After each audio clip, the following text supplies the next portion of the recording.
Assalamualaikum warahmatullahi wabarakatuh. Perkenalkan, nama saya Erin Dwi Yuniawati dari Program Studi Pendidikan Agama Islam Fakultas Tarbiyah. Ingin menjelaskan tentang pentingnya keterampilan berbahasa. 1. Pengertian keterampilan berbahasa.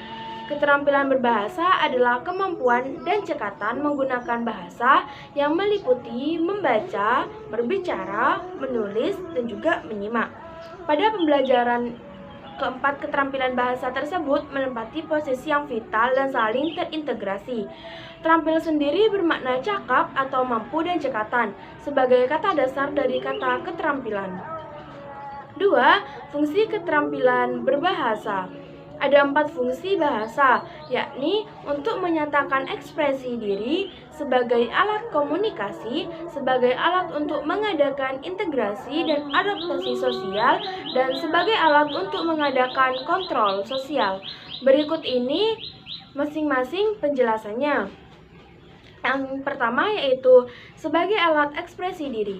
Dalam kehidupan sehari-hari, bahasa merupakan alat ekspresi diri untuk mengekspresikan kehendak atau perasaan yang hendak disampaikan.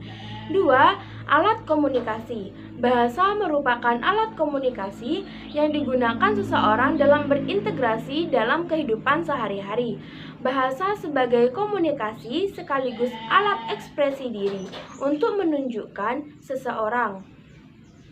Yang ketiga yaitu alat integrasi dan adaptasi sosial. Bahasa Indonesia mampu mempersatukan beratus-ratus kelompok etnis di tanah air kita. Sebagai alat integrasi bangsa, ada beberapa sifat potensial yang dimiliki bahasa Indonesia. 4. Alat kontrol sosial. Sebagai alat kontrol sosial, bahasa Indonesia sangat efektif. Kontrol sosial dapat diterapkan pada diri kita sendiri atau kepada masyarakat pemakainya. Ketiga yaitu jenis-jenis keterampilan berbahasa. 1. Komunikasi satu arah. Terjadi ketika seseorang mengirim pesan kepada orang lain, sedangkan penerima pesan tidak menanggapi pesan tersebut. Contohnya itu seperti khotbah dan juga berita TV. 2. Komunikasi dua arah. Komunikasi dua arah terjadi ketika seseorang mengirim pesan, mengeluarkan ide, gagasan, pendapat, dan penerima pesan atau pendengar menanggapi isi pesan. 3. Komunikasi multi arah ketika pemberi pesan dan penerima pesan dan jumlah lebih dari 2 orang yang menanggapi. 4. Hubungan keterampilan berbahasa. 1. Hubungan antara menyimak dan berbicara.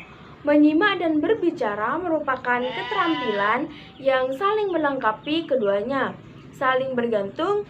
Tidak ada yang perlu dikatakan jika tidak ada seorang pun yang mendengarkan. 2. Hubungan antara menyimak dan membaca. Menyimak dan membaca merupakan keterampilan reseptif. Keduanya memungkinkan seseorang menerima informasi dari orang lain, baik dalam menyimak maupun dalam membaca. Dibutuhkan penyandian simbol-simbol. Ketiga, hubungan antara berbicara dan menulis. Berbicara dan menulis merupakan keterampilan ekspresif atau produktif. Keduanya digunakan untuk menyampaikan informasi. 4. Hubungan antara membaca dan menulis. Membaca dan menulis merupakan keterampilan yang saling melengkapi.